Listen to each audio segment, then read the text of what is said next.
Second difficulty: continuation of education.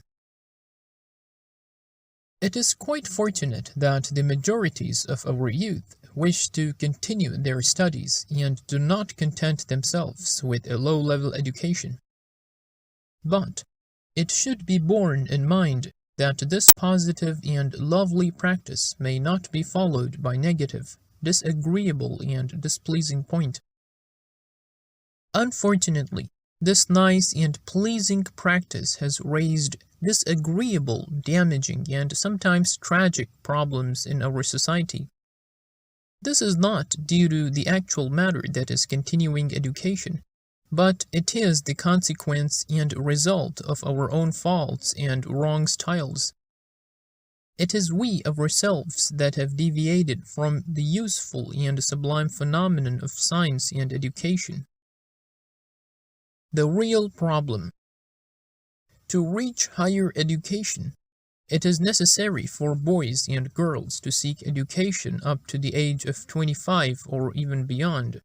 Receiving an education is considered a constraint to marriage and accepting marital responsibility, and thus is impracticable. Contemplating this difficulty. Like most of the other hindrance on the way to marriage, this difficulty or hurdle is also not a real one. Rather, it is an artificial, a man-made, and it can very easily be removed by proper planning and working in a calculated manner. Furthermore, marriage can be turned into stairs and ladders to reach the aim of getting a higher education and touching the loftier grades of knowledge. Just as we described in the preface, men and women are the complements of each other. There has been a capable woman beside every successful man, and every prosperous woman has had a talented man beside her. This principle applies to education as well. Many scholars and wise men achieved success, reaching the higher level of education on account of the sacrifices, cooperation, and co-working of their spouses. The Prophet Muhammad, peace be upon him, visited the house of Ali, peace be upon him, and Fatima, peace be upon her, after they were married. He congratulated the bride and the bridegroom. Then he addressed Imam Ali, peace be upon him, and said, "How did you find your wife?" The bridegroom lowered his head and replied with an innocent modesty, "My wife is a good companion and helper on the way to Allah's obedience." Then he, peace be upon him, asked Fatima, peace be upon her, the same question, and she too gave the same answer which her husband had given. Allah's blessings and peace be upon this noble family.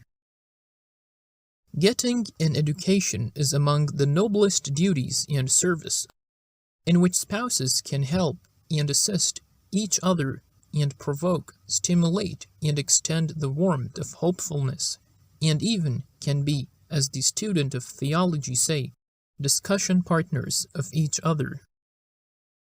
A peace, tranquility, spiritual and mental balance is materialized in the shadow of marriage, which has a positive effect in achieving success in getting an education. Some students say, "Let us be patient till the time we reach somewhere in our studies and get our degree. Then we can work to become wealthy and put our life on track before we marry." They must take into view this important point, that they may face spiritual and physical inconveniences, and after crossing over all those phases, may not have the health, freshness, and fortitude to organize and establish a prosperous life and enjoy it.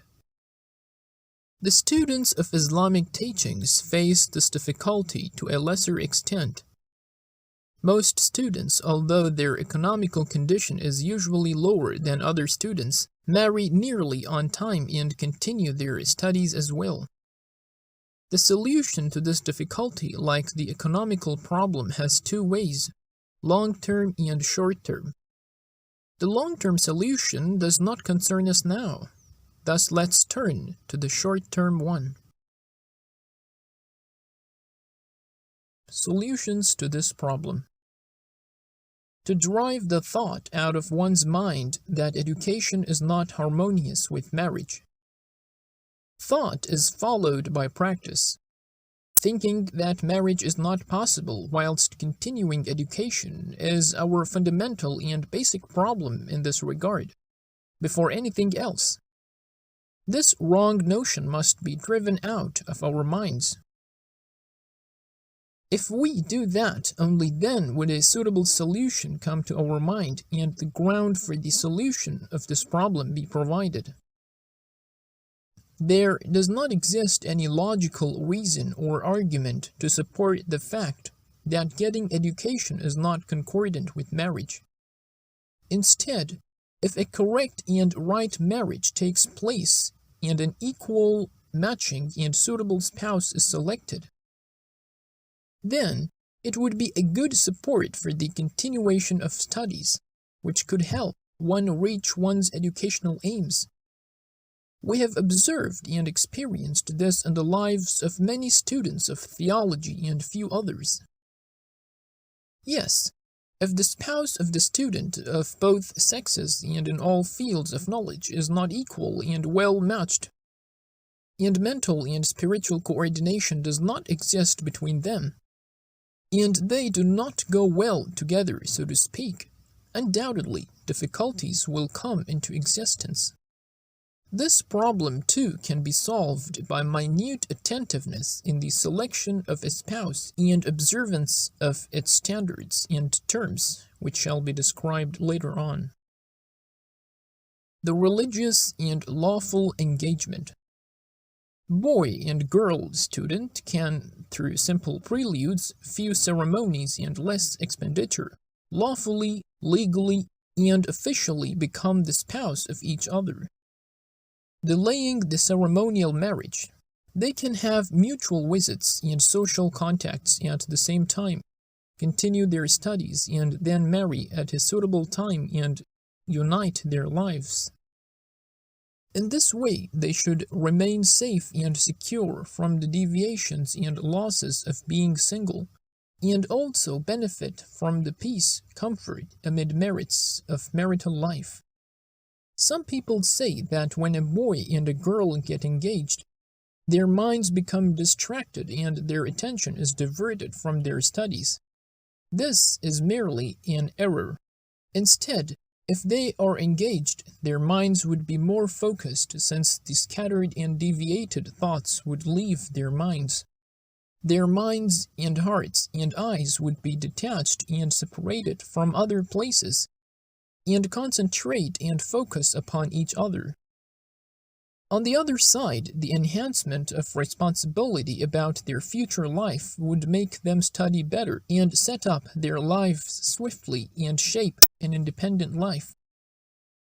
Of course, we assert and emphasize that the preliminaries of engagement and marriage must not be very expense-incurring, so as to create a headache. Even if a celebration is to be held, it must be simple and short of great expense. Fathers and mothers and elders must be the helpers of the youth, and try to set the life of the dear ones on track. They should not try to load their shoulders with any burden and not create hurdles on their way, on the pretext and with the label of rites and ceremonies. Parents' help to the son and daughter. Fathers and mothers can play a major role in the marriage of students. They should help their sons and daughters not only in getting education, but also in getting married and in achieving the merits and profits of the blessing of marriage, thereby remaining safe and secure from the loss, damage, and risks and corruption of single life. In this way, parents must think sagaciously and put it this way: What difference does it make if we, who are bearing the expense of our son and daughter, also bear the expenditure of their spouses for a few years more until the time they complete their education, settle down and start an independent, separate, self-sufficient life? It would be better, so our dear children would not be lonely and spouseless and become deprived of the spring of youth and marriage, or, God forbid, become involved in deviation, corruption, and spiritual and physical diseases. If the parents think this way, they would certainly reach the required result. Any damage and loss faced by the children would directly affect the parents, who would be responsible for it. And any of their success, fortune, and happiness would be shared by parents. So how nice would it be for them to help them out in this important matter for the sake of Allah's pleasure and their children's prosperity and well-being, so that it is their own. Mothers and fathers and elders of the boys and girls should sit and talk and reach a common decision by mutual agreement and understanding, provide a simple, respectful life for their children, thus helping and assisting them to live together and simultaneously continue their education. So great reward does this have, that it cannot be put in black and white. Birth control. One of the difficulties of marrying during the age of education is the bearing of children and looking after them. It is quite easy to solve this problem. One can put constraints upon bearing a child until the end of one's educational life with the other's consent. There are many easy methods within the scope of religion and law to stop it, so this cannot also be a hindrance in marriage. Contentment. Contentment is an unending treasure and a strong support for all the people, especially married students. Students and the learned and educated ones who strive and fight to free themselves and others from the prison and bonds of ignorance and fables, and receive an education must not themselves be entangled and involved in fables, rites, ceremonies, and senseless customs of ignorance. Brother and sister, study the lives of the learned and successful person, and see that most of them have been leading simple, contented, and unceremonious informal lives. It is not really possible that one who is involved in extravagance, overspending, and formalities make progress in the fields of knowledge, science, research, and industry. Since, as it has been already said, formalities and rites are like the spider's webs, which entangles man and restrains his progress and success. Take it easy. Cooperation. When both the husband and the wife are students, they must perform the housework together, to allow it to be a burden on one person's shoulder. Allah has declared a big prize and reward for the husband and wife who help each other in life's affairs. The co-working enhances mutual love and warmth of relations. Of course, the husband and the wife busy receiving an education and knowledge can even help each other in that field. How sweet, enjoyable, and progressive it can be when two members of a common life, two partners who have uniformity of aim, objective, and direction, are discussion partners of each other in their studies as well. A word with parents in this regard. It has become a fashion these days that when there is a talk about engagement and marriage, the parents, particularly those of the girl, say, "Our child is still studying. Her time for marriage has not yet come."